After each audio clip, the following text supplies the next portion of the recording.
The Diaspora's Talk right here. Don't miss out every Monday, Wednesday, and Friday on Creative Minds Television, KMTV. We are everywhere. That's why we are right here on this wonderful, wonderful Wednesday. Like I said earlier on, do a side note for me, but we have this to do. We owe it to you out there. It's our responsibility to sit here and blend the voices over issues, affecting our communities. And we on one important one today. As you know, the issue of gun violence is coming close to home. Like I said earlier on, with the recent one, four young people of our community, involved into gun violence, leading to the death of a 17-year-old. Our hearts are out to the families of the bereaved, to the families of those kids that are involved. We know what it means for families to have to go through this.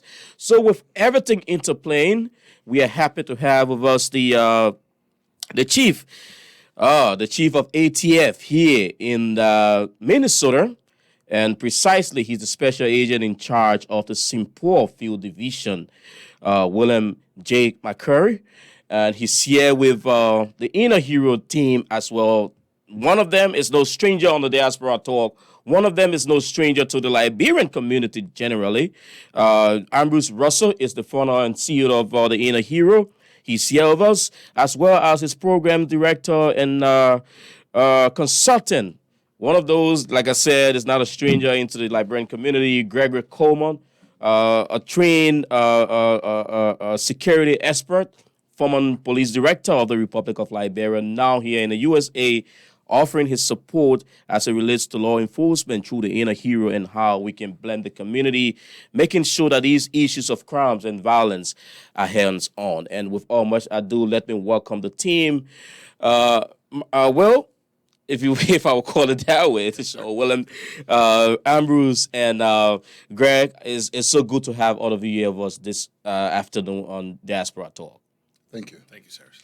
And let's start with you. Well, I mean, the two, like I said, they're not strangers to us. Though Greg will do a brief intro, Ambrose as well. But let's hear you.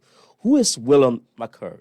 So I am the special agent in charge for the Bureau of Alcohol, Tobacco, Firearms, and Explosives, St. Paul Field Division, which encompasses Minnesota, North and South Dakota, and the western half of Wisconsin. Those are states in the U.S. So it's a fairly large territory, but I direct the law enforcement and regulatory side of ATF. Okay. ATF, for those of you who don't know, is a bureau within the Department of Justice of the United States. The other ones are the FBI, DEA, and the U.S. Marshals that are the law enforcement components. And ATF has a mission for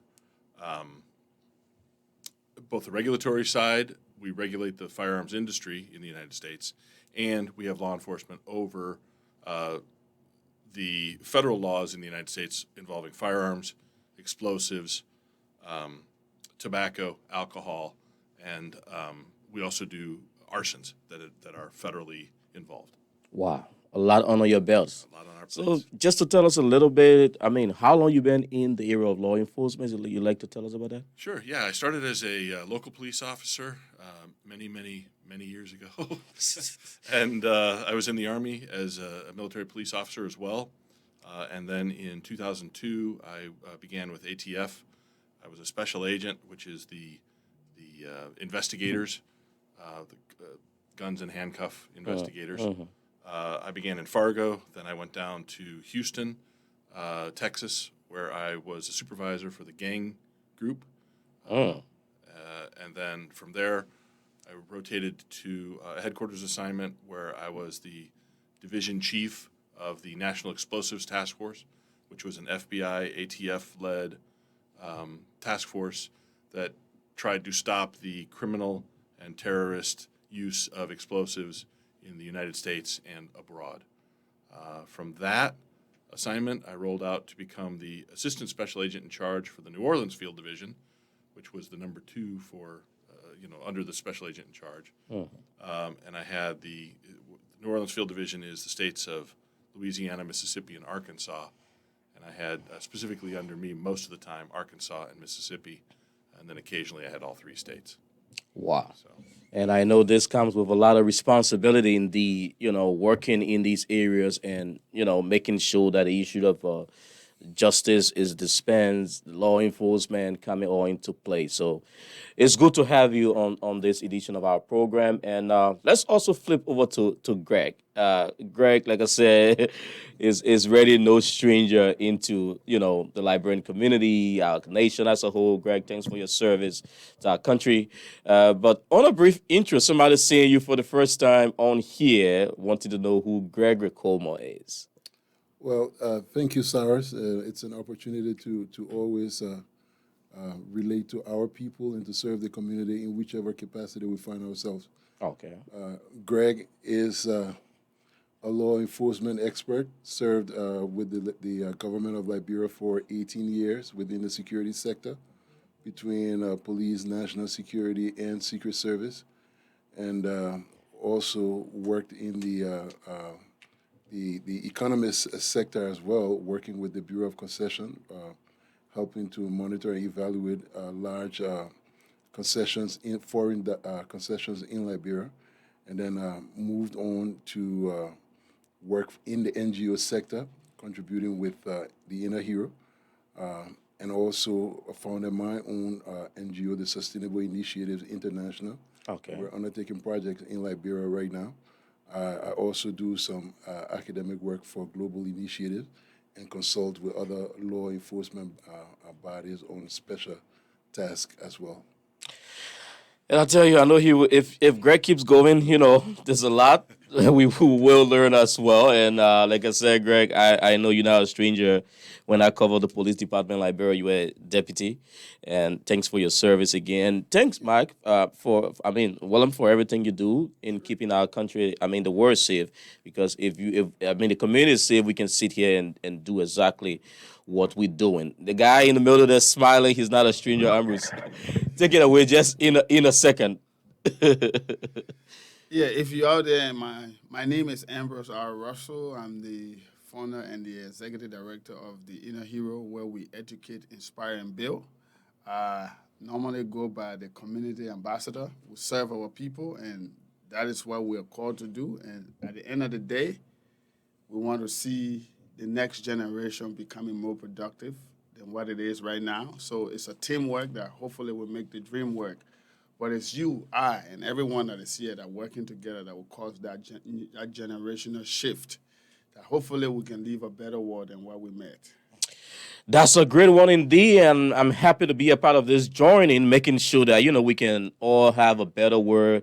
And if you're there watching, you're looking for Neto. He was just on the intro. Neto is making sure we have all of the shots you see coming through the cameras. And I said thanks to my friend and brother for making that happen. But Willem, let's go into your work as the head of ATF within this region, and tell us exactly what do that entails, and how are you working with the various security apparatus to make sure that this happen? Sure. So the United States is divided up into different divisions for ATF, and I have the one that's the 4 states up here. Mm-hmm. Some divisions are only one state or a part of a state depending on population. But ATF up here, we have, like I said before, the dual mission of the law enforcement and regulatory side. On the law enforcement side, which is what is going to deal with the discussion today, the gun violence. Mm-hmm. I have special agents who are assigned to field offices in the various states that go out to enforce federal laws, federal firearms laws primarily. That's 90% of what we do, federal arson laws and federal explosives laws. And specifically how we do it, we have what's known as a Crime Gun Intelligence Center, where in the United States, I don't know how Liberia does it, but in the United States, there's no registration of firearms. There's no, you look up a serial number and see who the first person was who bought that firearm.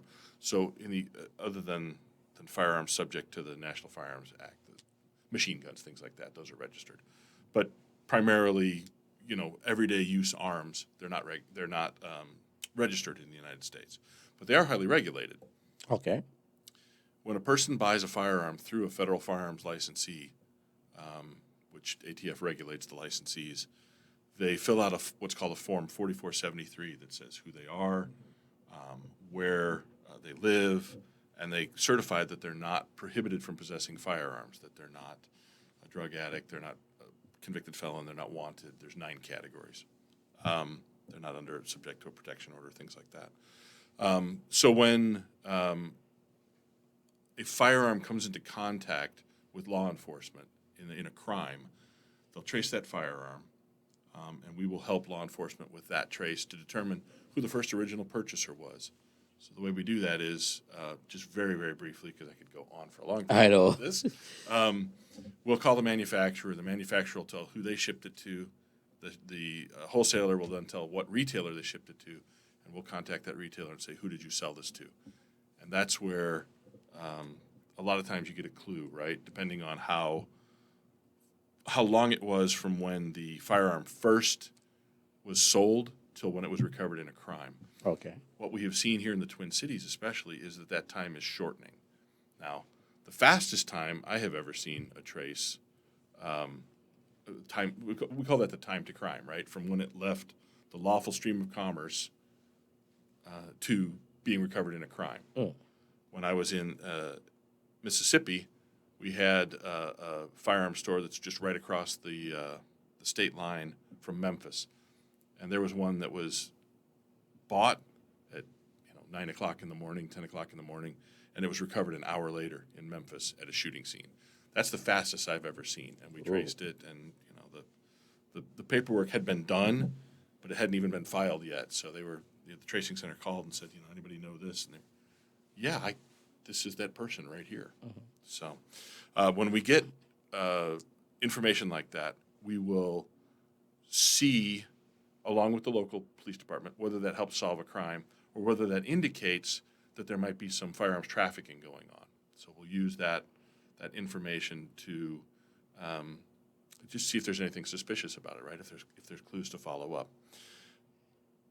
I have agents embedded in Minneapolis PD, in the homicide unit, in the gun investigations unit, in the Hennepin County Violent Offenders Task Force, and in St. Paul PD. So I have agents that go out there every day and work with those investigators, those detectives. I also have task force officers from different agencies that come and embed with us. So there is a whole of government, whole of law enforcement approach to firearms crime, especially in the Twin Cities. Everywhere I have folks, but especially in the Twin Cities because there's so many people and so much violent crime right now. And all of that information coming in will go into our Crime Gun Intelligence Center. So we'll kind of look through that to see whether there's trends and patterns that we can identify someone either firearms trafficking, which is somebody who's not prohibited to buy firearms that then distributes them out. And we've had good success with that. Or whether there is, like we try to look for all the links and all the links in the chain to see where we can break that chain of violence, right? And where the most, and whether we've got systems in place that identify that, right? So one of the tools we use on that is called NIBIN, and these gentlemen were in our Citizens Academy, so they learned all about NIBIN. I should make you quiz them. Yeah, they're going to tell us about being on the academy as well. Good. Yeah, I wasn't saying just throw the camera to them. I got it. We got that. But NIBIN is the National Integrated Ballistics Information Network, and when a semi-automatic firearm fires at a crime, is drive-by shooting, say, right? The shell casing gets ejected from the firearm, and then it's often recovered by police. Okay. That shell casing will then get put into the NIBIN system, which is a computerized system that will essentially will identify that shell casing as coming from a specific gun, not necessarily which gun it was, right? Because they'll just know that this particular gun was used at this shooting and left behind this evidence, and this shooting and left behind this evidence because of the specific marks that the firing pin will leave on the primer. The extractor will make marks on the shell casing. It will it leaves distinctive marks. And so you know that this particular firearm fired this particular shell, this particular bullet, these times. Even if you don't know what that serial number is, who possessed it, et cetera. And so until that firearm is recovered, usually by law enforcement, it's a clue, right? So we use that along with with our state and local partners and our federal partners to see if we can solve some crimes, right? And so sometimes, police go to the range, right? I and all of my agents go to the range every 3 months to qualify. Crooks make sure, and we do that to make sure our guns are working, that we are still, that our eyesight's still good, that we can still see the sights, Muscle memory, right. Crooks go to the range too. They don't go to a gun range necessarily, but they'll shoot at a tree. They'll shoot at a stop sign. They'll do different things. And so when we pick up all the shell casings from anything like that, and somebody who called it in said, hey, they were shooting at the tree in the park, who was it? Well, it was these 3 guys, and they were in this car. It was a red car. Okay, and the police pick up the shell casings. We know then that at least on that day and time, that particular firearm was used At that by location. 3 guys with a red car. Okay. And then if in 5 days later there's a gun recovered or shell casings recovered at a drive-by shooting, and those match up to that one, You know where to trace. we know at least there was 5 days earlier there was 3 guys in a red car. So then we can start going, hey, you have a beef with anybody in a red car? Oh yeah, so and so. Okay, it's a clue. It's not magic. I wish it were, but it's at least a clue. And then we all follow up on that, right? Whether it's homicide detectives, ATF, or however we do it, whatever the most appropriate person to follow up is. So in short, I mean, you kind of coordinate and put the pieces of evidence together, what you think it might be. I mean, I know policing is, we always say it's a science on its own. And you piece it up, put them together. At the end of the day, it leads you to what you're looking for. How challenging is that for you? Well, it's very challenging because it's like doing a puzzle, a jigsaw puzzle, but without the picture on the cover and without necessarily some edge pieces, because you only get one piece at a time, and you go, okay, well, that looks like it might go there. This looks like it might go here. So it's very challenging often, but that's what makes it fun and worthwhile doing too, right? Because at the end of the day, we're talking about violent crime. Somebody got hurt, or got threatened to be hurt, right? Somebody was scared. Somebody committed a crime, not just against the person they committed the crime against, but against the peace and safety in the minds of the community. People don't want to live in a place where people are shooting on the streets. All right, people don't want to live in a place where people are shooting on the street, and that's why we are having these conversations and bringing it back close to home. Like you heard in the intro, young people getting killed, young people getting into violence, drug, and the rest of them, and that's where the inner hero comes in. And first of all, what is it like working with the community-based organizations? Is it the first time that you come into this with the community directly? It's not the first time with different community groups. It's the first time with this community. All right. And these gentlemen attended our Citizens Academy, which is how I got to know them. So let's come up with you, Greg. With all of these that are in place, still we see our young people, at the center of violence, leading to death, leading to terror in the communities, like he put it. We all looking for ways and means how we can curb this and have a better and safer community. And the inner hero is coming in.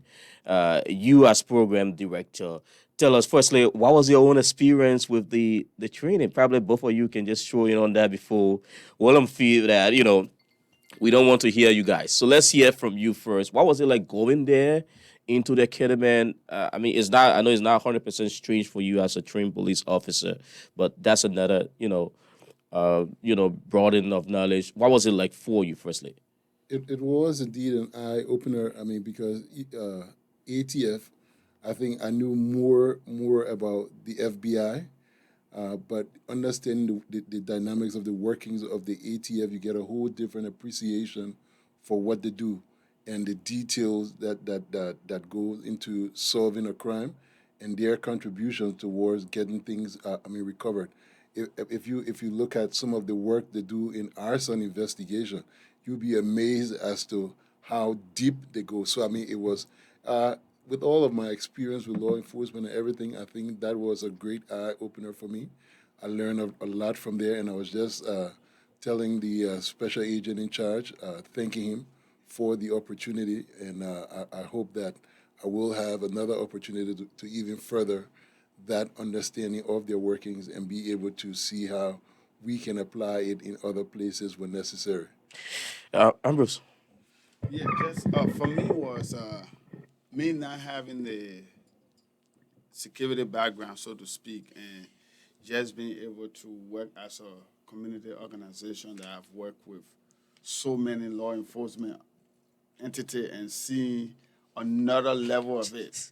That you're in the room with, sometimes you're in the room with like 300 police chief and you're not a police guy, but you bring You value get to the threatened or table. what? Are you getting threatened in No, there? no, before, yes, but you bring value to the table and the trust it have been built. The work is consistent. The work is pretty much not about you, it's about the people. And just being able to get into this level, it was an eye opening because I heard about the ATF, but I really did not dive into it to know what it really do.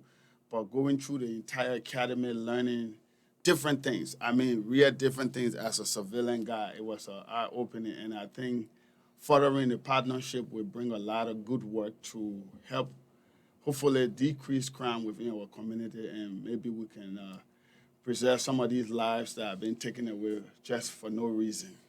Now, it brings us to the crux of our discussion, the issue of crimes. And with everything that you spoke of, Willem, and we still see, violent crimes across the U.S. It's not just Minnesota. And as a matter of fact, even tomorrow, the Liberian community is having a sitting, to talk about these things. How can we broaden it out? And with you, what can we do, as a community to make sure that we can curtail what's going on, especially with our young people? Yeah. What Yeah, can you bring to the table? That's a good question. So there's all this societal problems, right? And this much of it is government's problem, right? And this much of it is law enforcement's problem. And this much of it is ATF's problem, right? Or not problem, area of responsibility, right? Where we have an impact. What I want people to understand is ATF, we only have this much, but we're going to occupy it all the way. And that's people who misuse firearms, violent crimes that are federally prosecutable. My goal is not to put anybody else in prison. If we don't put anybody else in prison the rest of my career, I'm perfectly fine with that, as long as violent crime drops. So, however and whatever I can do to help violent crime drop, I'll do. If that means coming out and speaking to community groups and telling young folks about the federal sentences, the federal mandatory minimum sentences, if they commit a crime. For example, if you, I don't know how familiar you guys, I know you guys are now, but with switches on the back of Glocks that turn a Glock into a fully automatic machine gun. If you possess a switch and you're selling fentanyl at the same time, that's a 30-year mandatory minimum in federal prison, and there's no probation in federal sentence. You're going to serve close to 30 years. What are good behaviors or not? No, I think good behavior can take off 15 days a year, 80 days a year, something like that. Not much. So 30 years is a long, long time. It's a long one. So if I can get that message out to the community so that people go, man, I don't want to do that. I don't want to carry a gun with on this because that's going to add federal time to me. You think there is not much of a messaging out there? I don't think people understand that. Or if they do, then I think we need to help them with their math, because if you're 20 years old and you're doing this, you're going to be 50 before you get out. And none of us wants that. especially that 20-year-old. We want them to not do that. So to answer your question, whatever the community can do to regulate itself, grandma's talking to grandsons, dad's talking to and I say sons because it's primarily young males who do this, right? Talking to kids, don't do these crimes, not just because it's bad for the community, not just because it's bad for your personal stuff, but do it because you're likely to get. Don't do it because you're likely to get caught, and if you get caught, you're going to get prosecuted and you're going to go to prison. It's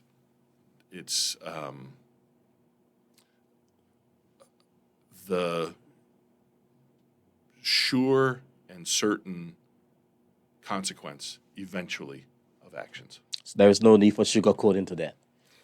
So, Greg, you want to throw in on that? Yes, I mean from the community side of things, we are looking at the increase in crime. There are lots of factors that have to be considered here, because you're not just looking at the gun violence. A safe community encompasses more than just the absence of the issues of gun related crimes. A safe community has proper facilities for the children to keep them engaged. It has proper schools, health facilities, and everything. So, I mean, when you're looking at the crime side of it, you have to walk few steps backward and look at it from a holistic approach before you can actually deal with it. Right now, everyone's concerned about, there was this shooting, this person got killed. So how do we walk back as members of the community, as a community-based organization, to give support? And So if I'll hold you there, it's more of a reactive than being proactive. yes, so I mean, there has to be a proactive engagement. You have to be able to detect it before it even happens.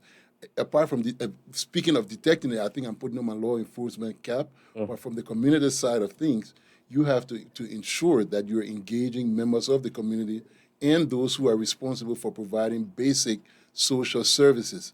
If we go back to 2020, the George Floyd situation, if you start to walk it back, this guy took what, $20 counterfeit. Counterfeit note. That was an economic. It stemmed from an economic issue. Whether he didn't have a job, he didn't have the right money to have taken to the store. It moved on to become a law enforcement issue. It moved on to become a general community-related issue. I mean, we saw the arson here. You saw all of the violence back and forth.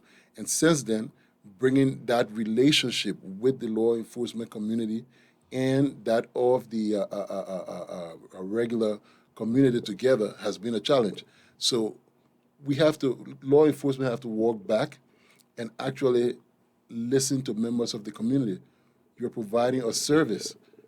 Do we appreciate the service that you're providing? If anyone's giving you a service that you're paying for as a taxpayer, you want to have an appreciation.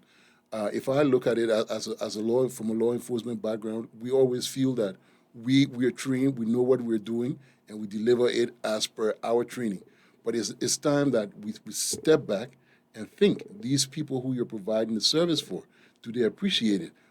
How can we listen to them? So our part in the Inner Hero, as our effort to support safe communities, we're encouraging dialogues where we bring law enforcement and the community together. Right now, we just launched a program at the Fridley High School called YABU.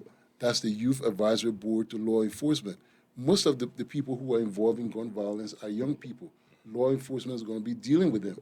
So if the young people can actually sit down with the chiefs, with those out there in the field, to give them an understanding as to how the relationship can improve, you're able to get more information from them as to how to detect and deter some of these crimes from happening.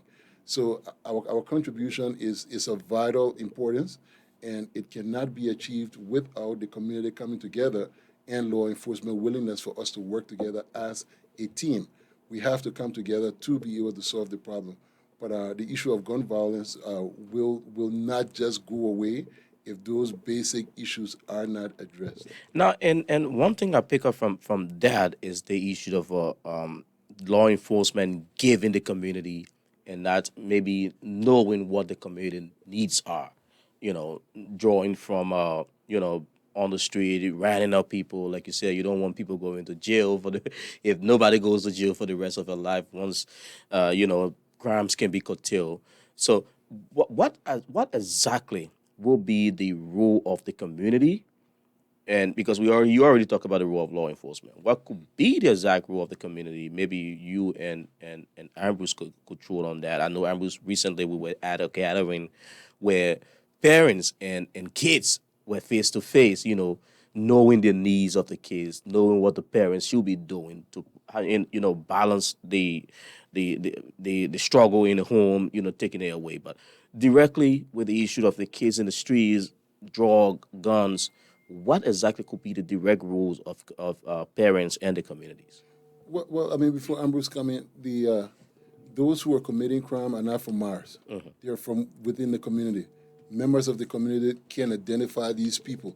If the relationship with law enforcement is strengthened, and the community feel comfortable enough to engage with them, these people could be easily. I mean, they could give them hint to be able to deter them from further committing crimes. And even if a crime happens, they can be able to give more information as to how to quickly arrest them before they commit another crime. So it's more about coming up with smart methods as to how to improve the relationship. Back in Liberia, we blended conflict sensitivity with community policing. It gave us a good result.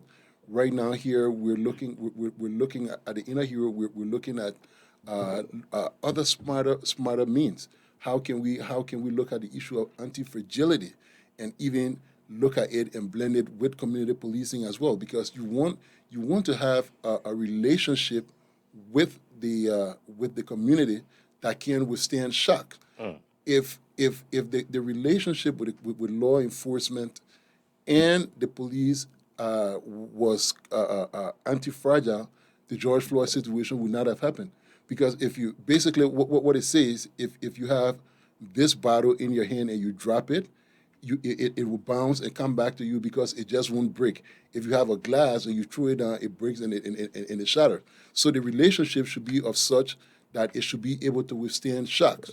So right now, what we're doing is how can we ensure that the workings of the inner hero try to improve trust and legitimacy between the law enforcement community and that of our families. Ambrose, take it away. Yeah, so like Greg rightly said, one of the major thing I would say here is two things. It's relationship building and consistency of communication. Because you can strategize all of these things if the relationship is broken and the vehicle of that is communication. I think in most cases, what I've understood over the years we've been doing the work with the plainclothes community and the uniform community is that the communication is not consistent. Most time the communication is on the line of tension when there's a crisis and what have you. How do we work the communication in a way that even when there's crisis, have interacted before the crisis. So because of that, there's mutual understanding and we can coexist. And I think because of that piece, that's where most of the problem coming from. Then the parents or the homes playing a part. I think a lot of the workings have been left with the police officers and what have you. The community of plainclothes need to play the part and play it very consistently. It cannot be done in a way it's wrong when the police have an issue. It have to be wrong when the community of plainclothes have an issue too when it's wrong. So we got to call it on both sides. And in so doing, it have to be done consistently. It have to be done rightly. If the police is wrong, the community of plainclothes call it.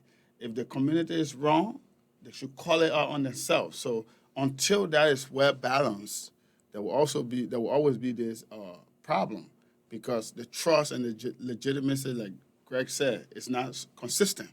And for that to happen, the key warrior is consistency and communication. How can you get parents or the community to kind of like report these things when they are maybe about to happen? Sometimes they are singers. Your child is out there, you don't see this young man coming home at the time he should be home, not putting time to studies. I think those are some basic signals. And how can parents or the community follow those stuff? And when just in case it goes beyond that is happening, be bold enough to know to say that my child was he's hanging out with this group that is there. Do you think parents will be straightforward in doing these things? So what I would say again, I will speak from the place of two hats. One, as a father. Two, as a community organizer that blend both sides, the plain clothes and the uniform community, having the experience with both sides. It all stems from again, communication, because if you can communicate with me, we can build trust. If we cannot communicate, we can't do nothing. So the parents don't have, a lot of them, so to speak, do not have relationship with the kids. They see them, but they don't have a relationship, because you walking out, going out of the door, going to school and coming in doesn't mean we have a relationship. Relationship is built over the period of time, and it comes with mutual understanding. We can talk candidly.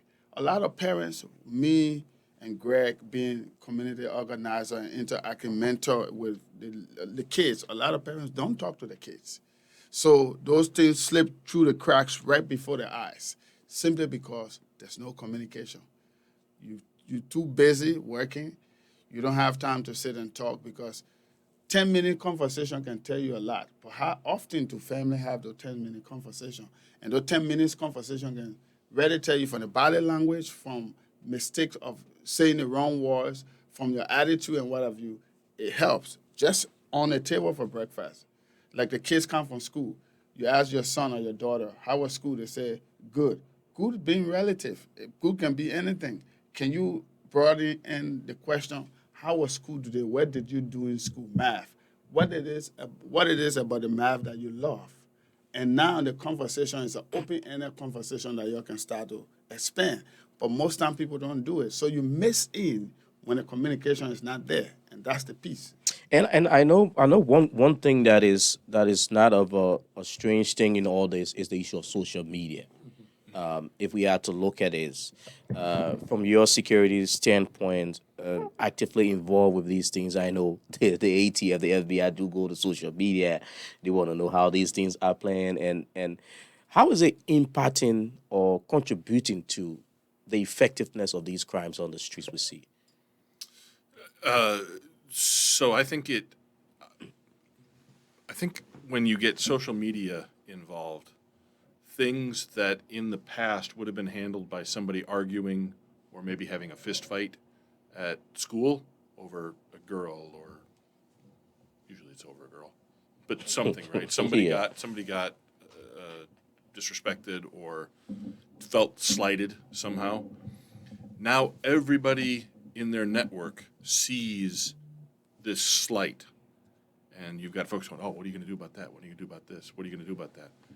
And they resort to violence. And again, not a fist fight after school, but okay, we're going to go shoot at this person. And maybe the person they shot at didn't get hit, but somebody else that was near him gets hit. Well, now that person or that person's group wants to retaliate. It's the resort to firearms violence is just horrible, because it's not a game, and if you're 17 or 18 or 19, sometimes I think maybe their brains aren't developed enough and they think it's a game. Greg. The social media angle is one of those spaces that requires a lot of engagement, because it's an ungoverned space to an extent. And I think one of the challenges is the issue of misinformation and disinformation. Misinformation comes from, wrong, like pranks and stuff, bullying.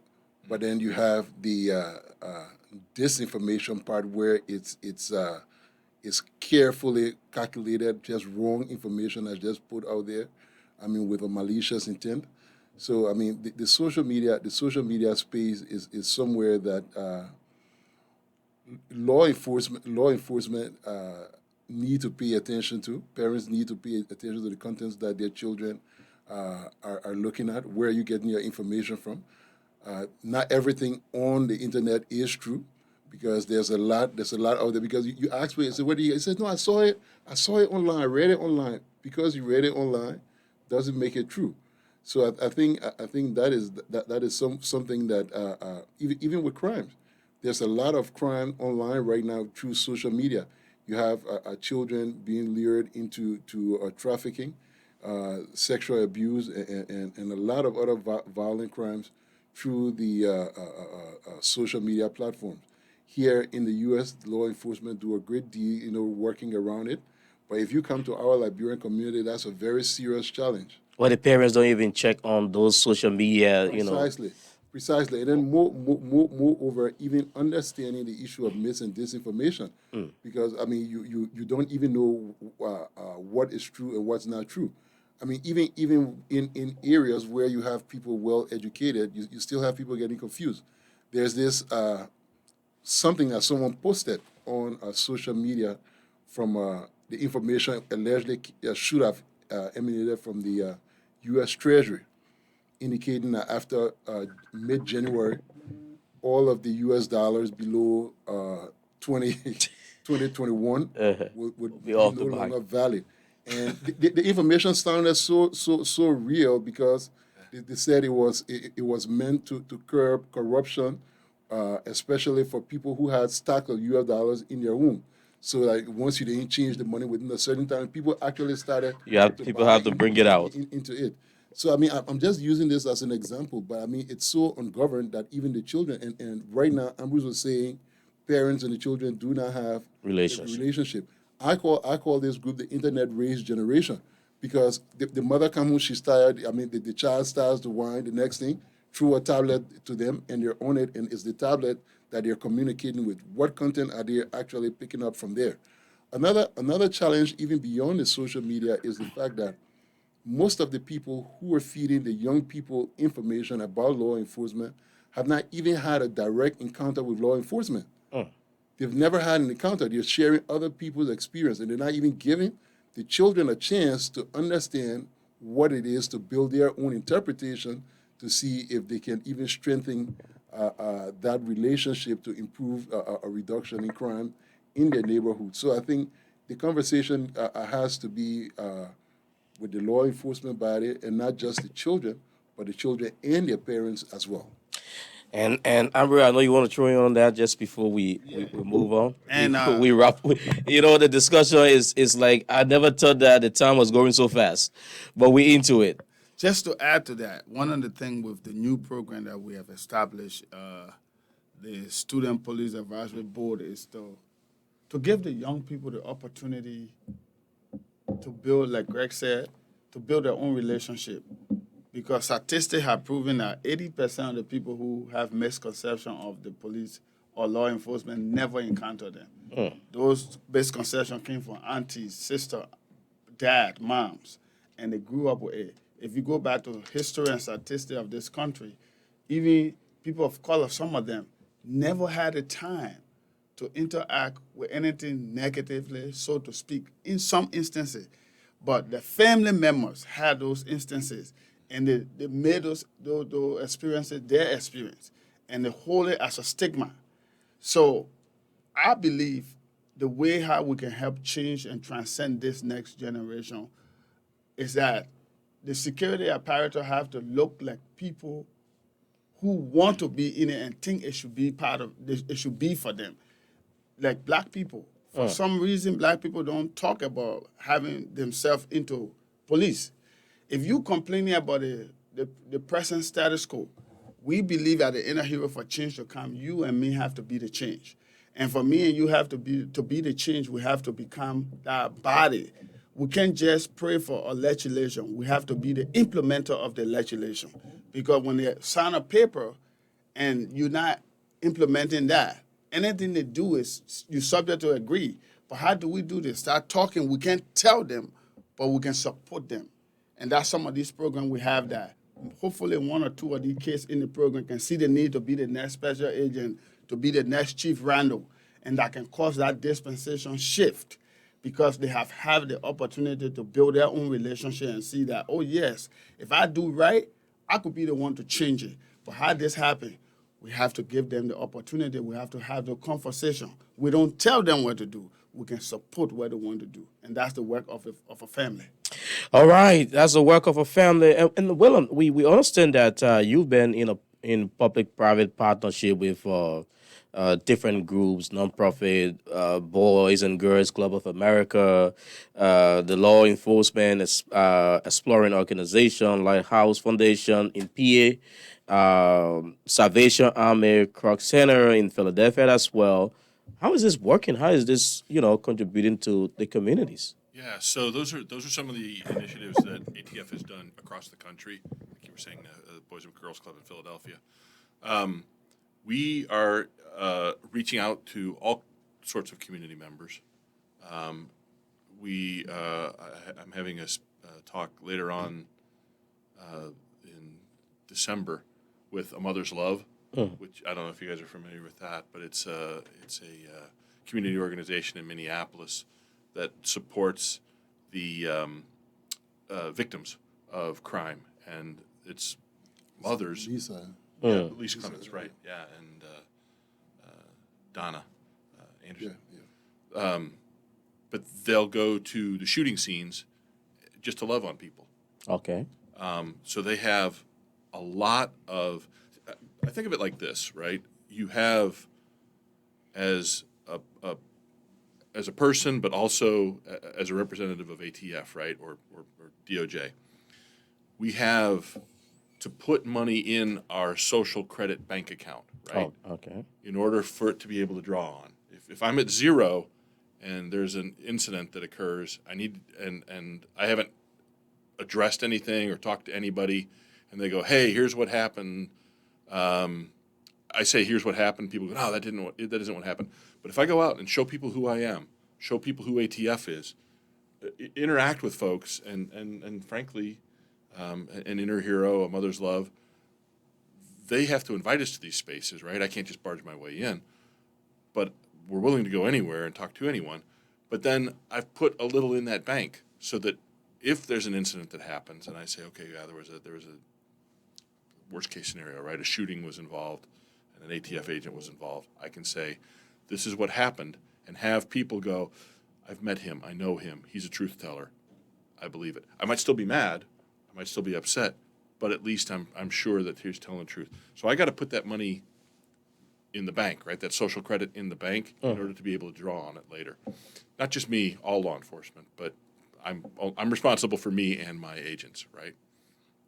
So that's what I'm trying to do by reaching out to everybody and anybody, and I think anybody who wants, I'll come. And have you had success stories working with those groups across the U.S.? Absolutely, yeah, we've had that where we've had instances again where you never want to have a shooting incident, but when you do, emotions are super high, right?